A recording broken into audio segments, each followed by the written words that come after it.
where news comes first. This is WECT News at midday, streaming live on WECT.com and the WECT News app.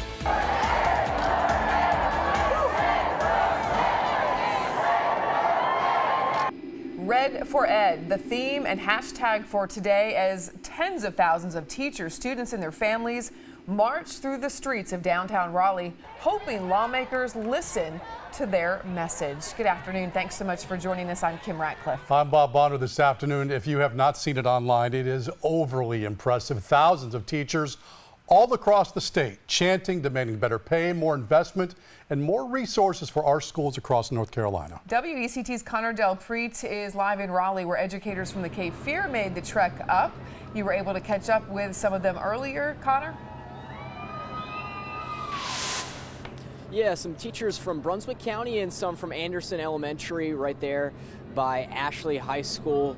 Generally, they all came up this morning. Some coalitions taking the bus or driving the car up. Happy to not only get the day off, the ability to come up here, but to have some strong support behind them. I just got done speaking with two Anderson Elementary school teachers who said support is the biggest thing they're looking for today. You come into an event like this, it's expectation versus reality. In an expectation world, you want all schools to be funded, all teachers to get higher salaries, and all funding inside the classrooms where teachers don't have to go out of pockets.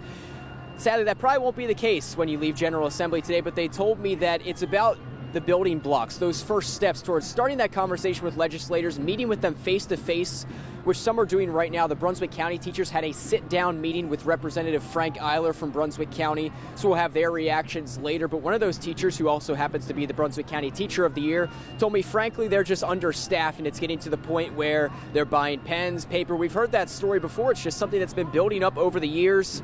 It's not to say they aren't encouraged by the raise in teacher salaries that the General Assembly has been touting over the past couple of days. Over the past 5 years, really, they've been raising salaries, but they said it's about the investment in the schools, giving more money to the people per head, so to speak.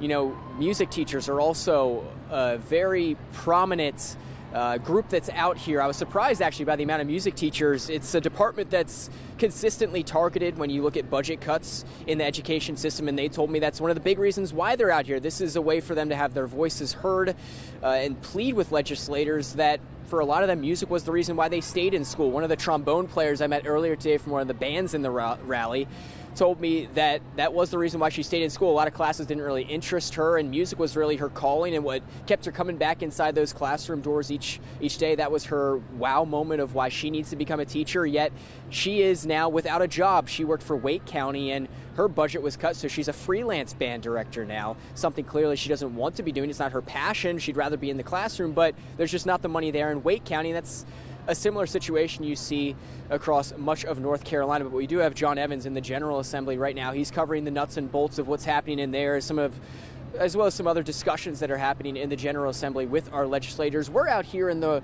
rally part. There are teachers waiting to get into the General Assembly right now. The line is about as long as 20 times what you usually see at the DMV, to put that into perspective, waiting to get into the General Assembly.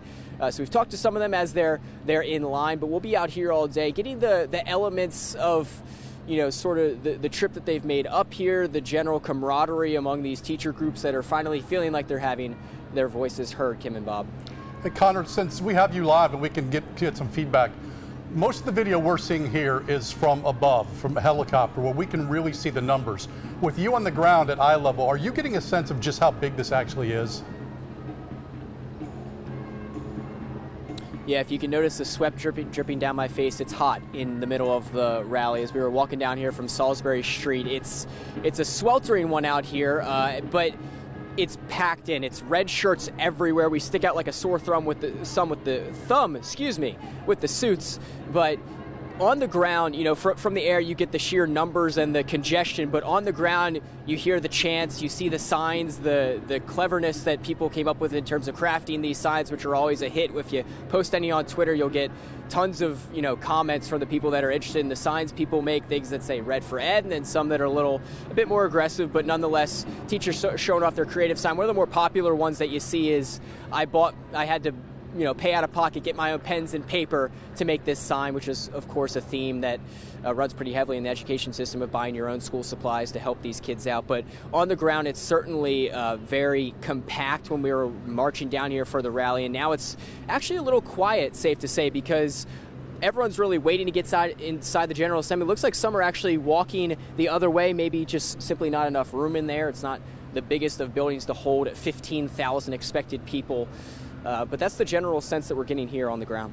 Yeah, it'd be interesting to see if that number, grows, as you were kind of alluding to. And I know, Connor, it's hard to tell because you are on the ground there. But thanks for that report. And I know you'll be having more reports throughout the day for us.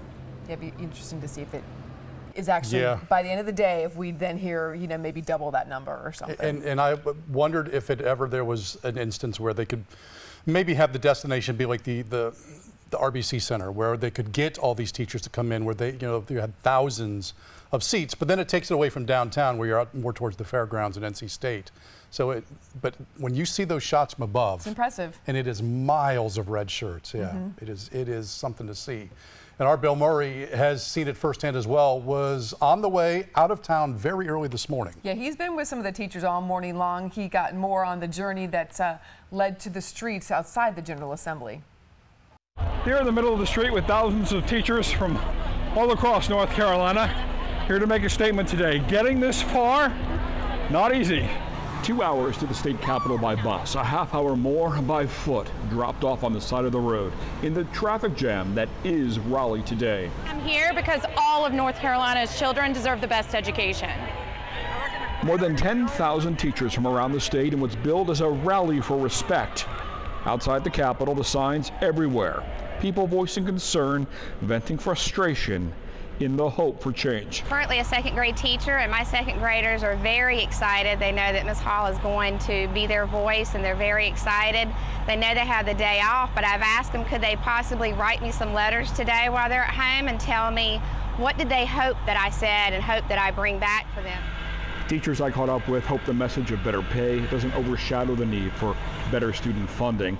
Both pay and classroom cash below the national average in North Carolina. Okay, I have NC report card failing because it's failing our teachers and it's failing our students.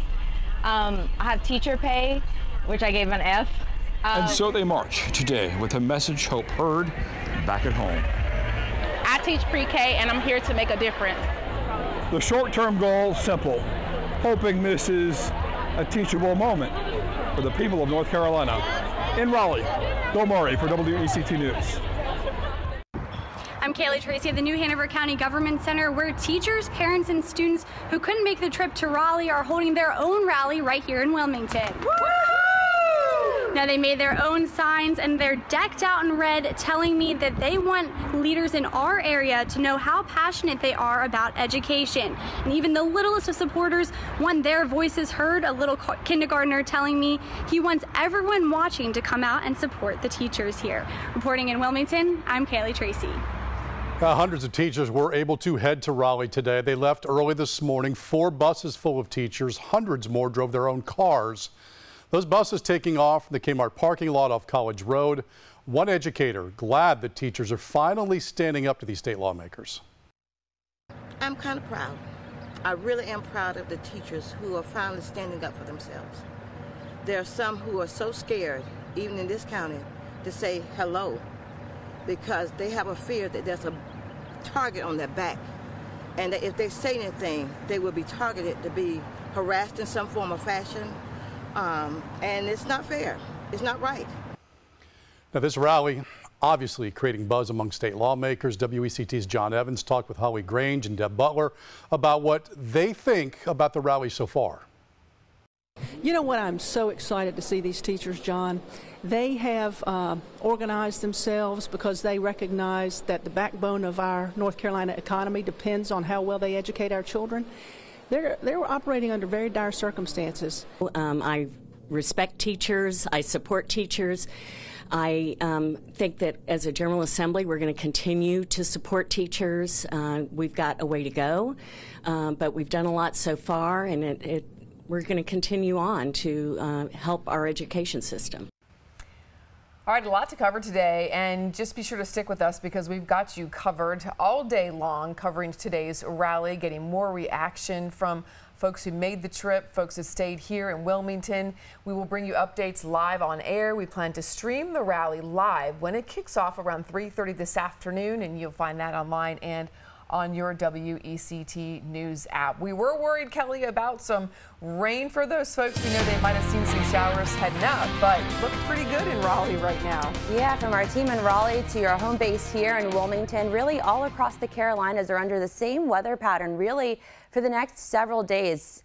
Humidity will be increasing as well, so that very tropical-like air mass overhead, those pop-up showers and storms, plus the heat. Right now we're getting you a live look in downtown Elizabethtown right now, basking in some sunshine. One of the spots that are staying dry now, you see dry streets there, but some spots under the gun for some heavy downpours. Right now in Elizabethtown, 81 degrees. The feels like temperature at 84. Check out the dew point, 71 degrees.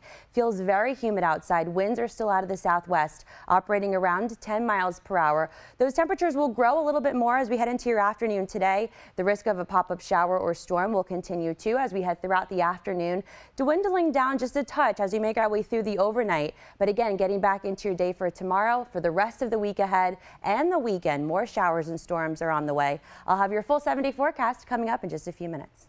All right, Kelly, thanks. You know, dozens of law enforcement officers spent this morning honoring the fellow officers they've lost. Yeah, WECT's Chelsea Donovan was in Bladen County where they hosted the first Law Enforcement Officers Memorial Program.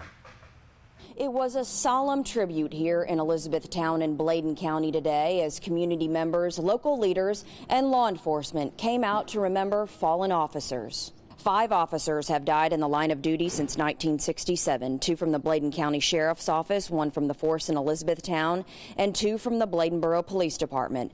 Bells were rang and taps was played, as well as a gun salute to remember these fallen heroes. Families of the officers were recognized with guest speakers, including Superior Court Judge Jim Ammons and Bladen County Sheriff Jim McVicker. Today's ceremony marks the first ever Peace Officers Memorial held in Bladen County. In Elizabethtown, Chelsea Donovan, back to you.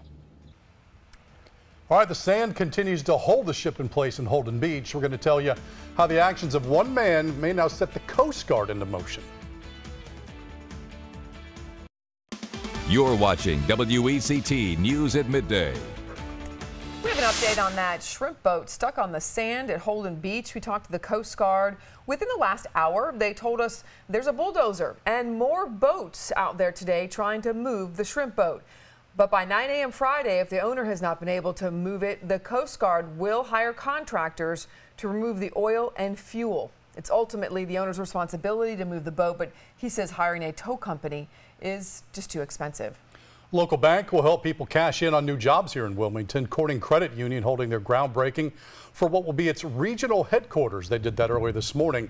That new bank will be located on Federal Park Drive here in Wilmington, which is off 17th Street near the BB&T and Needham Animal Hospital. The CEO says it won't just help the job market in short term, but it's going to help over the long term as well. It'll be a retail branch for this particular part of Wilmington and plus support functions that will support our future growth here. And we hope over the next 5 to 10 years that we'd have the capability to add over 100 jobs. Construction on that 43,000 square foot facility is expected to be finished sometime mid-2019. Well, green, not really the color of the day today. It's more like gray as clouds are starting to break up, maybe dominate the skies in some part of the viewing area. But green could also be in the radar depending where you're looking. Kelly McGlynn's going to come up. She's in after the break.